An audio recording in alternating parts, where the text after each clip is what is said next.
हम लोग का जो मुद्दा है, आप जल्द से जल्द जो इन्वेस्टिगेशन है, जिसके मुंह में खून था, बच्ची का शरीर में कोई कपड़ा नहीं था, पैर दोनों राइट एंगल में मिला गया। एक 31 वर्ष की ट्रेनिंग डॉक्टर रात के लगभग 2 बजे अपने वार्ड में मरीजों के बीच राउंड लगा रही थी। राउंड खत्म हुआ तो उसने अपने 2 जूनियर्स के साथ खाना खाया और लाइब्रेरी में पढ़ने के लिए चली गई।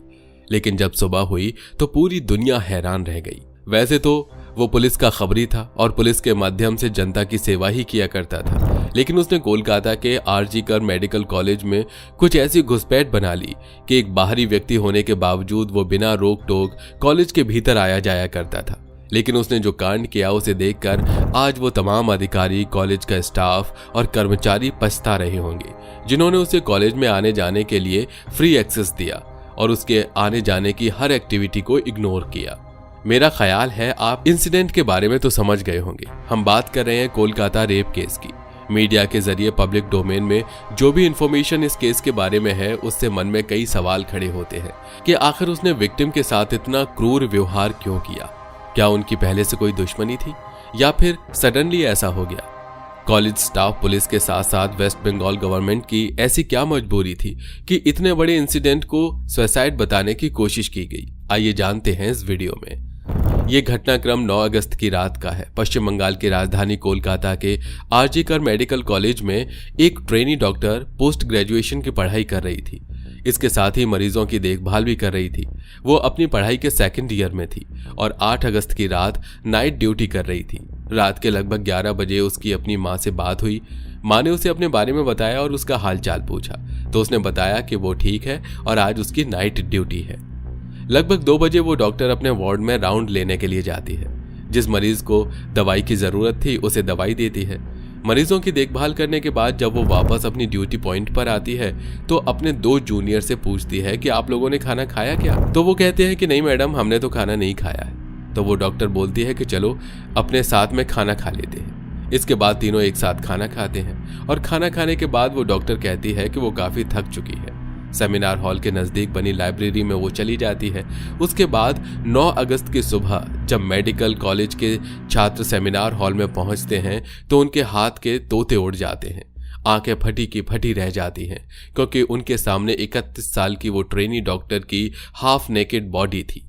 तुरंत ट्रेनी डॉक्टर के माता पिता को फोन लगाया जाता है और उन्हें ये कहा जाता है कि आपकी बेटी काफी सीरियस है, आप तत्काल आ जाइए। लड़की के पिता को भी आश्चर्य होता है क्योंकि कल रात को ही उसने बात की थी और बताया था कि वो ठीक ठाक है, उसकी तबीयत भी ठीक है। माता पिता जब अस्पताल पहुंचते हैं और उन्हें हकीकत पता लगती है तो बताया जाता है कि उनके माता पिता को प्रिंसिपल से मिलने नहीं दिया जाता।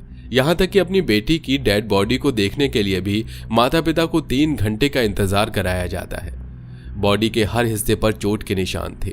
उसके होठों को काटा गया था। एक तरफ की कॉलर बोन टूटी थी। पेट की बेली फैट पर काटने के निशान थे। पूरे शरीर पर जिस तरीके से चोट के निशान नजर आ रहे थे उसे देखकर यह लग रहा था कि उस महिला के साथ बहुत ही बुरी तरह से हैवानियत की गई थी। उसकी दोनों आंखों से खून आ रहा था। रेप की आशंका व्यक्त की जा रही थी और रेप के स्ट्रगल में एक्यूज्ड ने उसे कुछ इस तरीके से चोट पहुंचाई कि उसकी मौत हो गई। अगले दिन सुबह जब कुछ छात्र लाइब्रेरी में पहुंचे तो उन्होंने देखा कि एक महिला का शव लगभग नग्न अवस्था में पड़ा हुआ है। अस्पताल प्रबंधन से लेकर पुलिस स्टाफ में हड़कंप मच गया। पुलिस को पीड़िता के पास से एक कान में लगाई जाने वाला ईयरबड मिला और जब इस ईयरबड्स के कनेक्शन वाले डिवाइस का पता लगाया गया तो वो डिवाइस संजय राय का मिला, जिससे यह स्पष्ट हो गया कि इस घटनाक्रम से संजय राय का कोई ना कोई लेना देना जरूर है। लेकिन इस मामले में पीड़िता के पड़ोसियों का कहना था कि वारदात के बाद पीड़िता के घर वालों को यह बताया गया था कि उनकी बेटी ने सुसाइड किया है। 31 साल की डॉक्टर जो अब इस दुनिया में नहीं है, उसके माता पिता जब अस्पताल पहुंचे तो हॉस्पिटल के मैनेजमेंट ने उन्हें 3 घंटे तक बाहर खड़ा रखा और अपनी बेटी की बॉडी को भी देखने नहीं दिया। 3 घंटे तक खड़े रहने के बाद माँ बाप हाथ जोड़ते रहे, हमारी बच्ची का मुंह एक बार दिखाओ, हमको नहीं दिखाया गया। काफी देर बाद जब पिता को बॉडी दिखाई गई तो उसकी हालत बहुत बुरी थी। मुंह पर खून के निशान थे। उनके पैर बिस्तर के दोनों तरफ फैले थे, जैसे किसी ने उसके पैरों को तोड़ने की कोशिश की है। वो समझ गया कि यहाँ तो सच को छुपाया जा रहा है। धीरे धीरे यह मामला लोगों के सामने आया और देखते ही देखते एक राष्ट्रीय मुद्दा बन गया।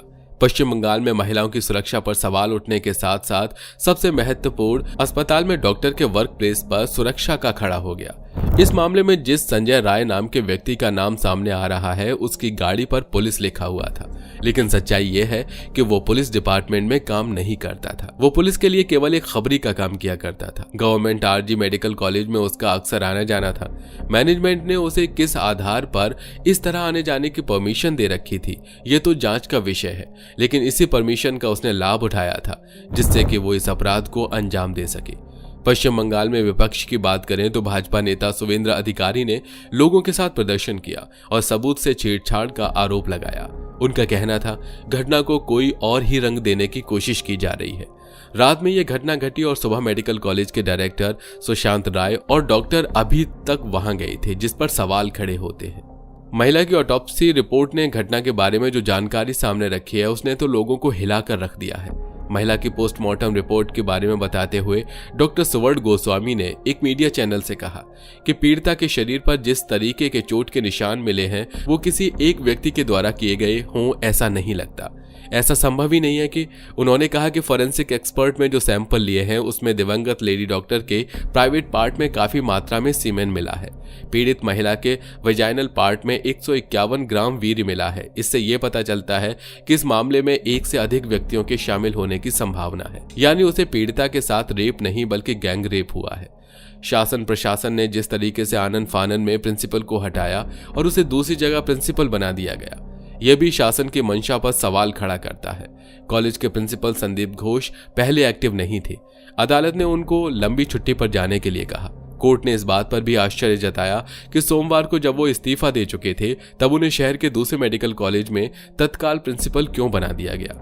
कुल मिलाकर पीड़ित पक्ष के इस मामले में कोलकाता पुलिस की जांच से संतुष्ट नहीं था और उसने कोलकाता हाई कोर्ट में सीबीआई जांच के लिए आवेदन लगाया और इस मामले में सीबीआई जांच के आदेश कोर्ट की तरफ से दे दिए गए और कोलकाता पुलिस को तत्काल सारे डॉक्यूमेंट सीबीआई को सौंपने के लिए कहा गया है। आपको बता दें कि सीबीआई की 25 सदस्य टीम ने इस मामले में कार्रवाई शुरू कर दी है।